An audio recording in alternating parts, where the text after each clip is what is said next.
আসসালামু আলাইকুম প্রিয় শিক্ষার্থীবৃন্দ, আমি মোহাম্মদ শহীদুল ইসলাম, সিনিয়র শিক্ষক, মধ্যকুলা উচ্চ বিদ্যালয়। আমি প্রথমেই তোমাদের কাছে যে বিষয়টি আলোচনা করব সেটি হচ্ছে, তোমরা সবাই জানো এবং আমরাও জানি যে আমরা প্রায় দীর্ঘ 1 বছর আমরা স্কুলে এসে পাঠদান থেকে বিরত আছি। এরই ফাঁকে আমাদের শিক্ষার্থীরা দেখা যাচ্ছে বইয়ের সাথে তেমন কোনো সম্পর্ক নেই। তো আমরা চেষ্টা করছি এই অনলাইনের মাধ্যমে তোমাদেরকে পাঠ্যপুস্তকের সাথে এবং লেখাপড়ার সাথে কিছু সম্পৃক্ত করার জন্য। আমি আজকে তোমাদের সাথে আলোচনা করব 6ষ্ঠ শ্রেণীর গণিত বিষয়ের 2য় অধ্যায়ের অনুপাত। শিক্ষার্থী বন্ধুরা, আমি আশা করি তোমরা সকলেই ভালো আছো। তো মহান আল্লাহর কাছে শুকরিয়া যে এই করোনার অবস্থায় বাংলাদেশ বিশ্বের অন্যান্য দেশের চাইতে অনেক ভালো আছে। এটা আল্লাহর কাছে শুকরিয়া আদায় করছি।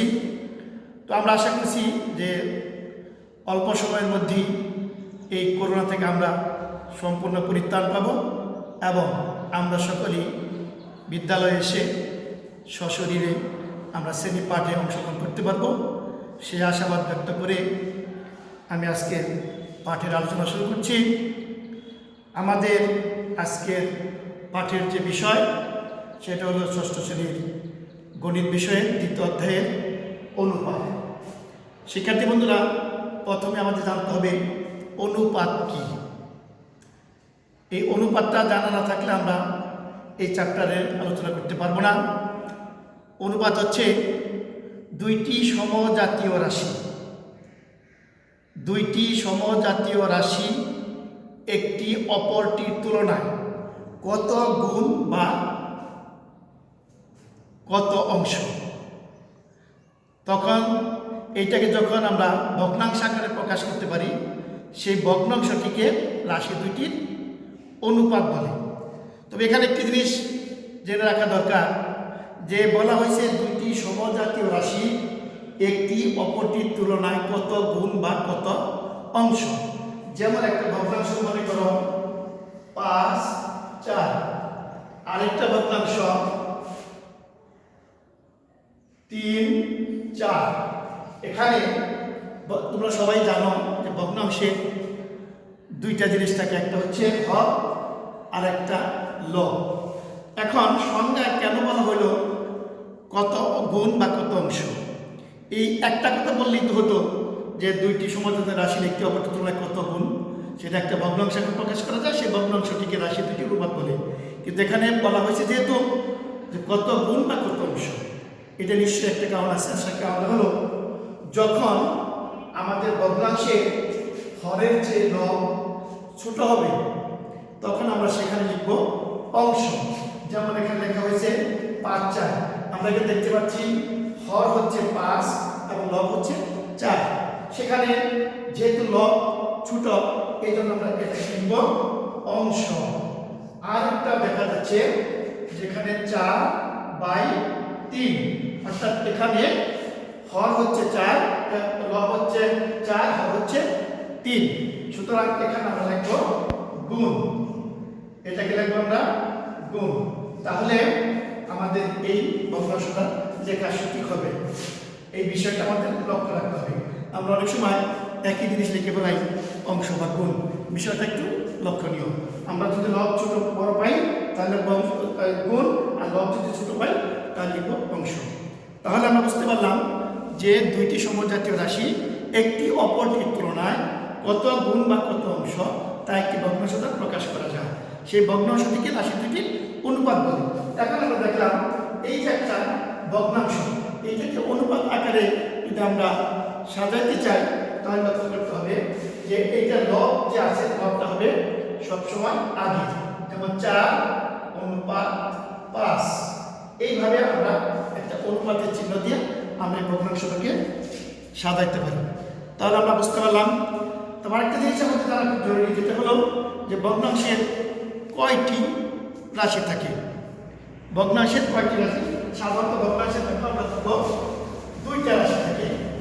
সেটা হলো কি, একটা হলো পূর্ব রাশি, আরেকটা কি পশ্চিম রাশি? নিশ্চয়ই না। অঙ্কের খাতিরে সেখানে পূর্ব এবং পশ্চিম নাই, সেখানে বলতে হবে একটা পূর্ব রাশি আর একটা উত্তর রাশি। যেমন আমরা যেখানে লিখেছিলাম 4:5, এই রাশি দুইটা নাম আছে, একটা এটার নাম আর একটা হবে এটার নাম। অর্থাৎ এটা হবে পূর্ব রাশি। পূর্ব মানে কি? পূর্ব মানে হচ্ছে আগে, আর এটাকে কিন্তু পশ্চিম বলা যাবে না, এটা দিক না। দিক হলে আমরা পূর্বের বিপরীত পশ্চিম বলতে পারতাম, উত্তরে বিপরীত আমরা দক্ষিণ বলতে পারতাম। এখানে কিন্তু পূর্ব পশ্চিম উত্তর দক্ষিণ নয়। অঙ্কের ব্যাপার যেটা হবে একটা পূর্ব রাশি আর হবে উত্তর রাশি, অর্থাৎ একটা পূর্ব রাশি আর একটা উত্তর রাশি। এই দুইটা রাশি আমরা এখানে আলোচনা করতে পারি। এখন যেহেতু দুইটা রাশি, একটা পূর্ব রাশি একটা উত্তর রাশি, এই রাশি এটা আমাদের মনে রাখতে হবে।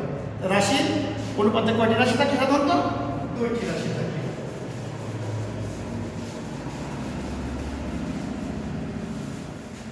এখন আমরা এই দুইটি রাশি আবার অনেক বেশিও থাকতে পারি।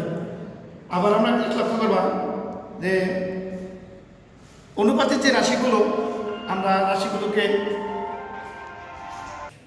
তো শিক্ষার্থী বন্ধুরা, আমরা এই অনুপাতের বিভিন্ন শ্রেণী আছে, অর্থাৎ অনুপাতকে বিভিন্ন ভাগে আলোচনা করা যায়। আমরা সেইগুলি আমরা দেখি আলোচনা করা যায় কিনা। আমরা প্রথমে দেখব সমতুল অনুপাত। সমতুল, সমতুল মানে কি? আমরা যে অনুপাতটা পাচ্ছি, যেমন 4/5, এই অনুপাতে আরেকটা অনুপাত হবে, সেটাকে সমতুল অনুপাত করার লাগবে। অর্থাৎ এই অনুপাতটাকে আরেকটা অনুপাত যদি করি, যার কারণে এর মানের কোনো পরিবর্তন হবে না। অর্থাৎ এটা একটা আরেকটের যে অনুপাত, যে তুলনা বা যত গুণ বা যত অংশ, এটার কোনো পরিবর্তন হবে না। এটা কীভাবে করা সম্ভব? সেটা সম্ভব হলো সমতুল অনুপাতের পূর্ব বা উত্তর রাশিকে, পূর্ব রাশি কোনটা? 4, উত্তর রাশি 5।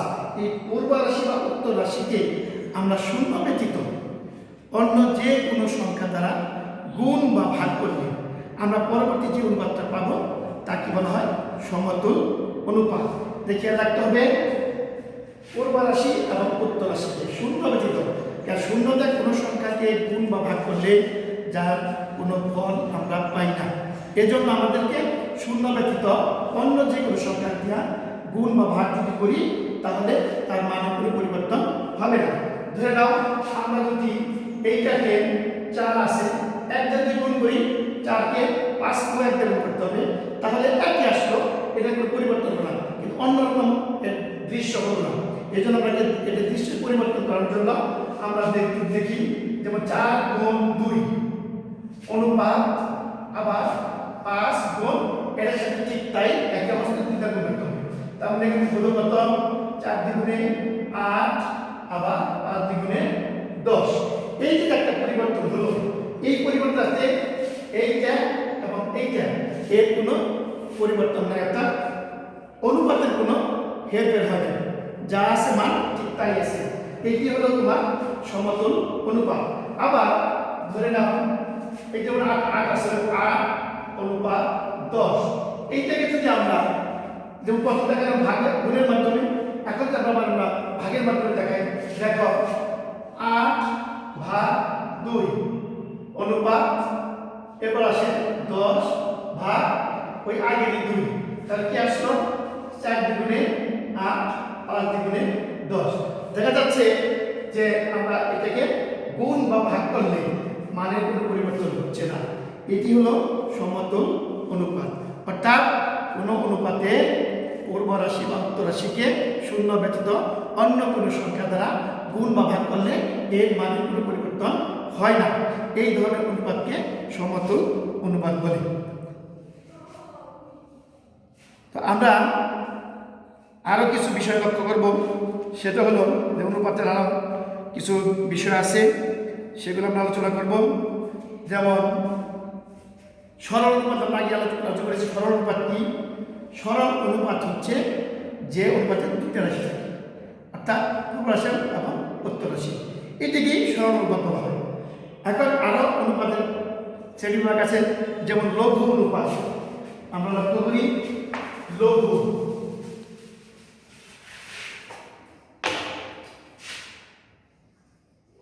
লঘু অনুপাত। লঘু অনুপাতটা কি? লঘু শব্দের অর্থ কি? লঘু শব্দের অর্থ হচ্ছে বড়। এই লঘু হচ্ছে বড়। এই লঘু অনুপাত হচ্ছে যে অনুপাতে পূর্ব রাশি অর্থাৎ প্রথম রাশিটা বড় থাকে এবং উত্তর রাশিটা ছোট হয়, সেটাকে বলা হয় লঘু অনুপাত। যেমন 3:1।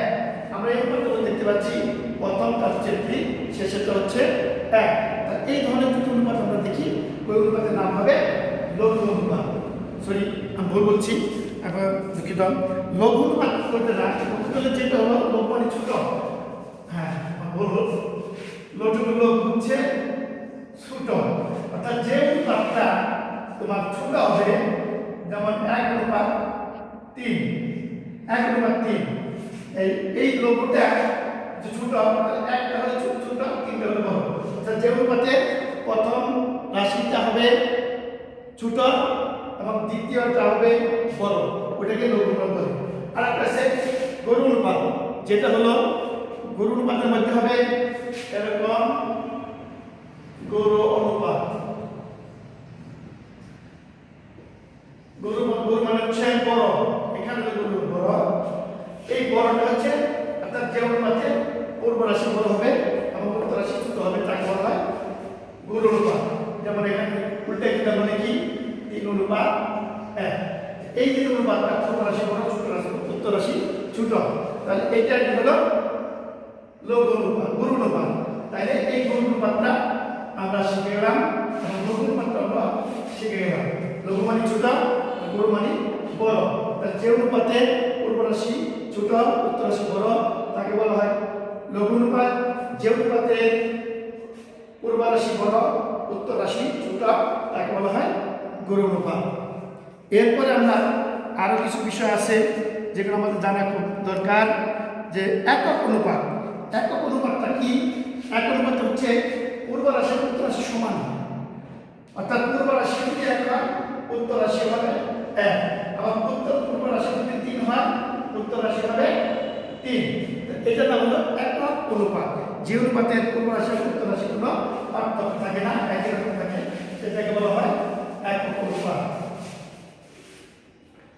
এরপরে আরেকটা জিনিস দেখা ব্যস্ত অনুপাত। ব্যস্ত মানে কি? ব্যস্ত মানে নড়াচড়া করা, সরে বসা। যেমন আমাকে লক্ষ্য করো, আমার কাছে একটা হোয়াইট পেন আছে, দেখো এটা আমার বর্তমানে আমার কাছে আছে ডান হাতে। এটাকে যদি আমি চেঞ্জ করে বাম হাতে নিয়ে যাই, তাহলে দেখা যাবে ডান হাতটা বামে চলে আসলো, আবার বাম হাত ডান হাত খালি হয়ে গেল, আবার বাম হাত থেকে ডান হাত চলে আসে।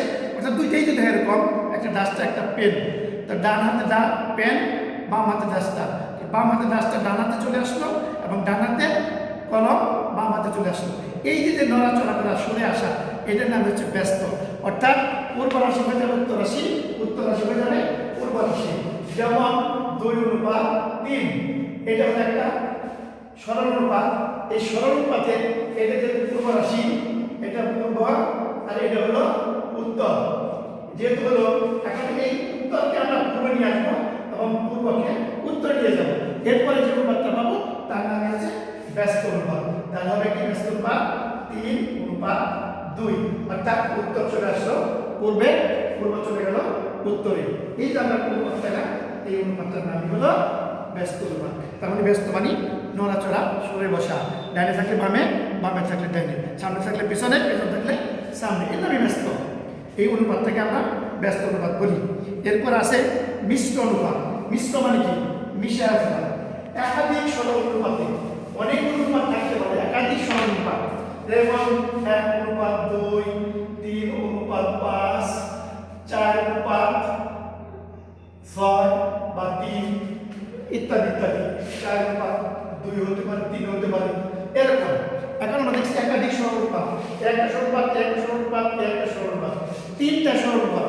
তো 3টা সরল অনুপাতেরই 3টা পূর্ব রাশি আছে এবং 3টা উত্তর রাশি আছে। সেই তিনটা পূর্ব রাশিকে একত্র করি এবং তিনটা উত্তর রাশিকে একত্র করি, আমরা যে গুণফলটা পাবো, এই গুণফলটা কি হলো আমাদের মিশ্র অর্থাৎ মিশায় ফেলাবো। যেমন পূর্ব রাশি কি আছে আমরা একটু লক্ষ্য করি, পূর্ব রাশি আছে হলো কি কি 1 গুণ, আর এটার মধ্যে আছে 3 গুণ, এটা আছে 4, এই তিনটাকে গুণ এরপর চিহ্ন।